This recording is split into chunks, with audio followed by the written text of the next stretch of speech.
Hey guys, welcome to Triple J Games. Today we're going to be reviewing Race for the Galaxy and why we think this game is timeless. Yeah. Alright, so Race for the Galaxy. This game actually has a nice story in our family. So our brother and I, our other brother, the other Jay, we used to play Magic the Gathering a lot back in Florida, and then some guys were playing this game, and it was really just the game. If you have played it before, it's not like the best game to watch somebody play, but like because we were just really into card drafting games, Magic the Gathering being one of them.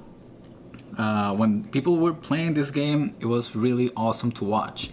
Everybody was engaged, everybody was doing something, and we really thought like we need to get that game. Like we want to play so we can play alongside with them, because when we asked them to play along, they said like it's too complicated for you to just grasp it right away. Right. So we wanted, let's just buy our own copy of the game. Let's learn how to play it so we can play later on at the store with everybody.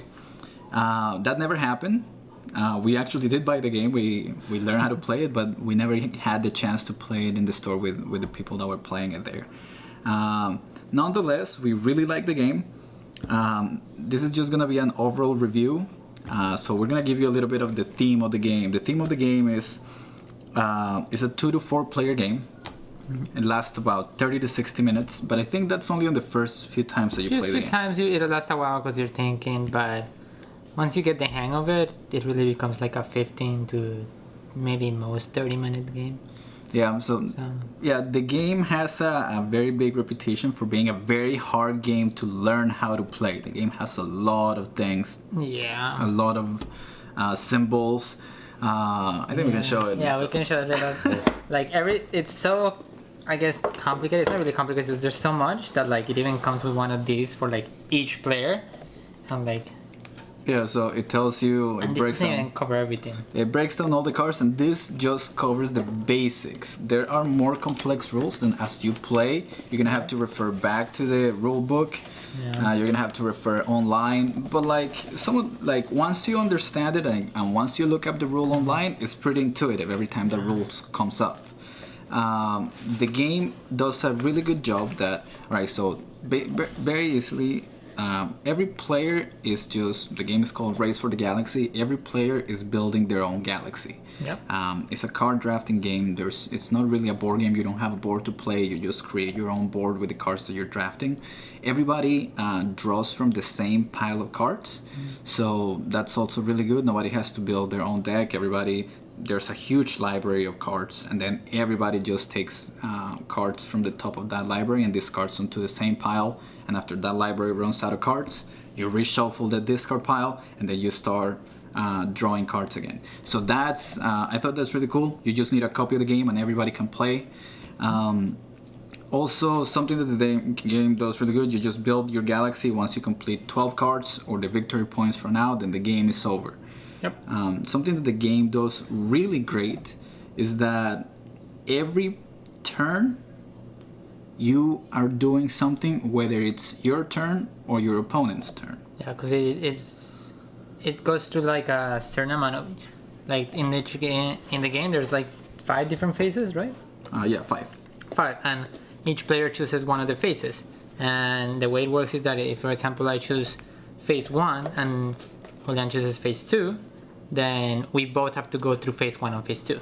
Yeah, obviously if you were the person that chose phase 1, then you get an added bonus to choosing that phase.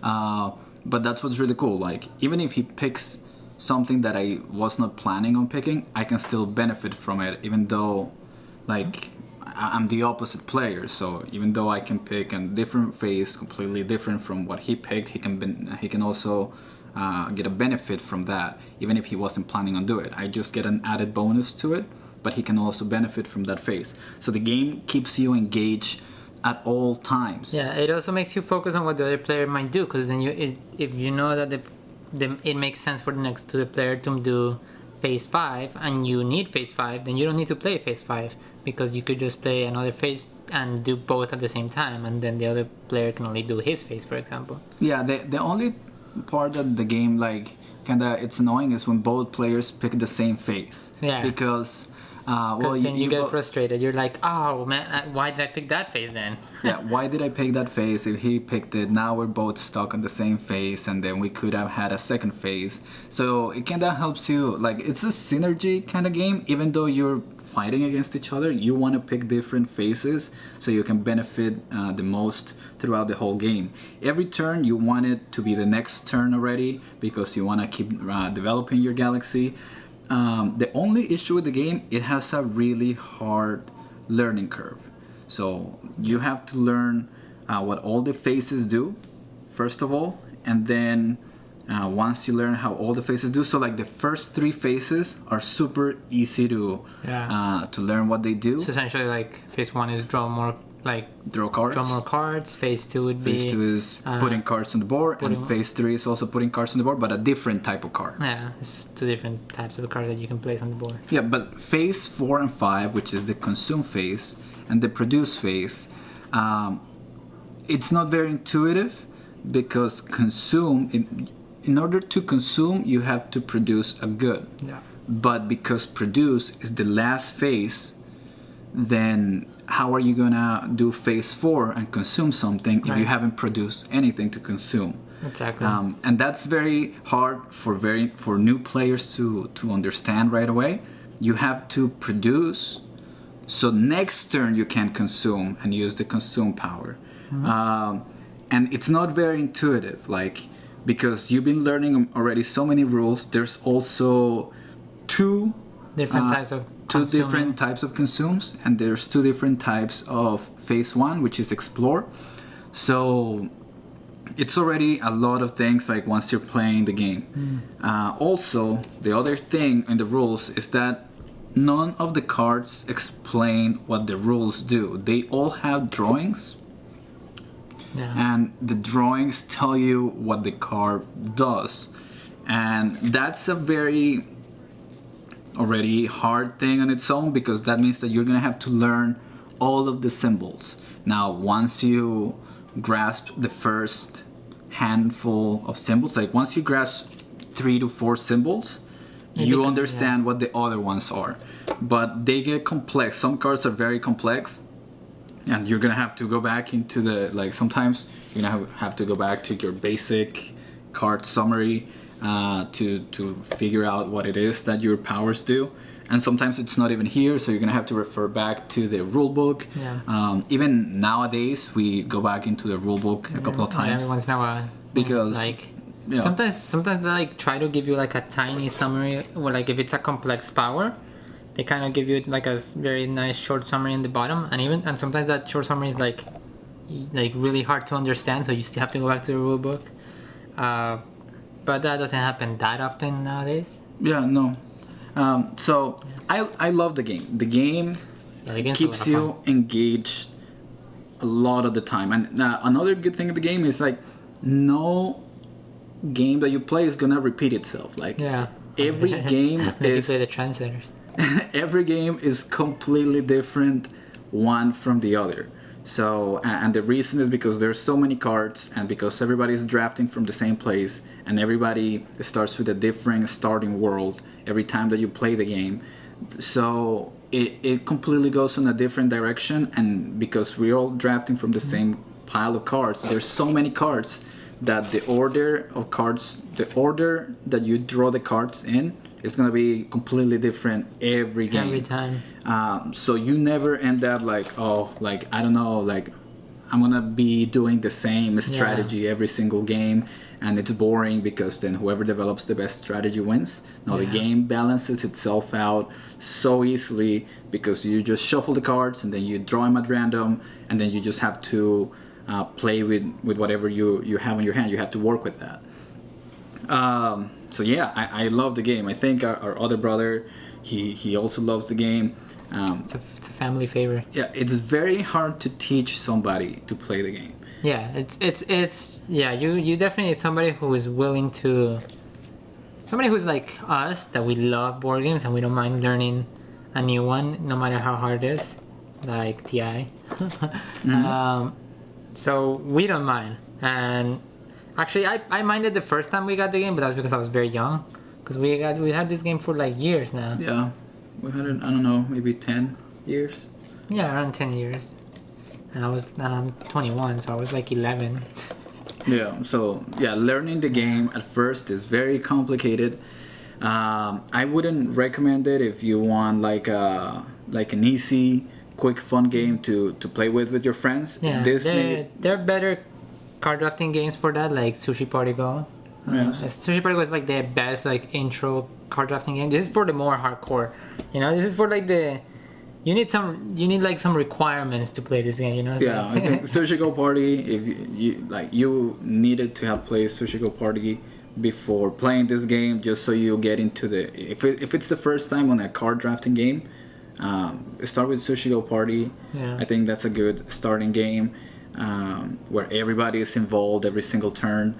I think Seven Wonders also is a card drafting game. Yeah, Dominion is also a card drafting game, also easier than this one. Yeah, but then after you play, I think Sushi Go Party or any of the other ones, if you understood those and you're really able to play them, this is the next game that it brings it up to the next level of complexity And strategy. and strategy and like competing against each other and like it's just fun. I don't know. I don't know what else how else to say it. It's a really nice review. Yeah, and if you get bored of it, which would take a while. It will take a while to get bored of it. You can play like 20, 30 times and it'll be different every time until you feel like I'm done with the game. Yeah, and then you get the expansions, which adds more cards. Although the second expansion has like a little mini game, but you don't have to. You don't have to play the. You don't have to play the mini game. It's kind of stupid actually. Most people don't play the mini game, but it looks nice.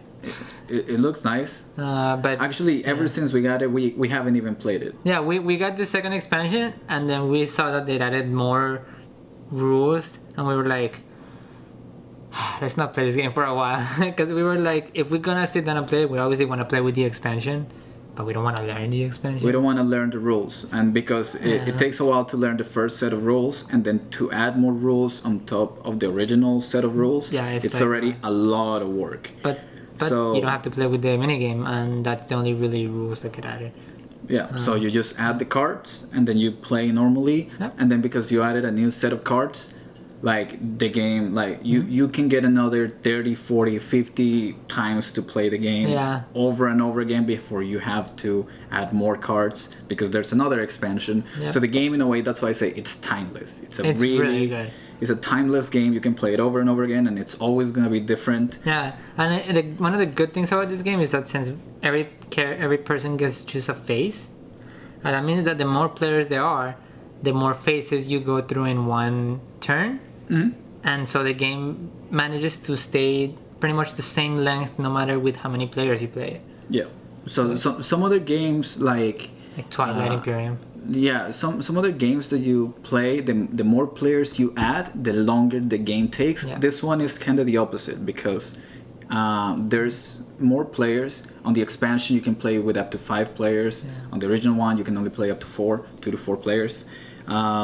But the more players there are, the more phases are going to happen. Therefore, people are going to be advancing their galaxies at a much faster rate, and therefore the game is going to end sooner. And then that means you just get to play again another round, and it's easier to. Yeah. It's an easy setup. Just shuffle the cards, deal them, and then you start playing. Yep. It's super simple. And then you can get through the rounds with 4 to 5 players super fast, and then just get to the next round and the next game, and it's always going to be different. It's just a lot of fun. Like I mentioned at the beginning of the game, it's just a timeless board game, card drafting game. It's really good. I don't know. Yeah, no, we really like this game. If you couldn't tell right now. So this one definitely gets the Triple J approval. Triple J approval once you learn it. Yeah. Get the first edition, and then. If you get bored of it, just get the expansions. You don't have to play the stupid minigames. And you have a good old time for at least 10 years. We can guarantee at least 10 years. Yeah, at least 10 years. So we've been playing it for 10 years. And every time that we play, we actually just added the expansion last year. Yeah. Like a couple of months ago. Yep. So we played for 10 years with this first edition game. and then we just added the brand new expansion. Now we just are playing it over and over again, and then it's probably gonna last another 5 years until we add another expansion. It's super simple to play. I think really the only bad comment, which we have said many, like, we keep repeating it. It's almost like You don't want to play this with a new person, because if you already know the rules, you're gonna have to wait until they decide what phase to pick. And then it has that problem where you're teaching somebody new, which is that you already know how the game works, so you just feel bad because you're gonna win. Yeah. So yeah, I guess the worst thing about this game is finding players to play it with, because if you don't find players to play it with, You just have a game that you have to keep playing with the same people. yeah. Yeah, and that's why when we first heard of the game with our other brother, is that there were 4 people playing it, and I understood now why they wouldn't let us play with them when we asked them. Yeah. It's very hard to teach to a new player what it is that they're doing. And then even if you teach them, because it's their first round, you're just gonna own them. You're gonna beat them so hard that it's not fun. It's not fun. So you really have to get your own copy, learn it by yourself, so you can play along with other people that are already playing it. And if somebody wants to play the game and they're willing to sit down with you, then sure, they can learn the rules. But if they're not willing to take that effort, to make the effort to learn the game, the best recommendation you can give them is like, get your own copy of the game, learn it with somebody else, Learn it with like a group of friends, and then let's play together after you've learned it. I think that would be great. Oh my god, that would be so good. Yeah, I think that's the best way That's the best way to do it. But yeah, it's definitely not a game that like just teach somebody new if you already know how to play the game. It's very hard, and it's not gonna be fun if you just wanna get through it. Obviously, like I said, if they are willing to put in the effort and they don't mind losing for the first couple of games, it's actually pretty fun. Yeah. So yeah, Triple J. Triple Set J of- approval. Yeah, seal of approval, like Rio Grande Games, Triple J. Yeah, we still need to play Roll for the Galaxy. Yeah, I heard it's good also. Anyways, catch you guys later. that's it. See you.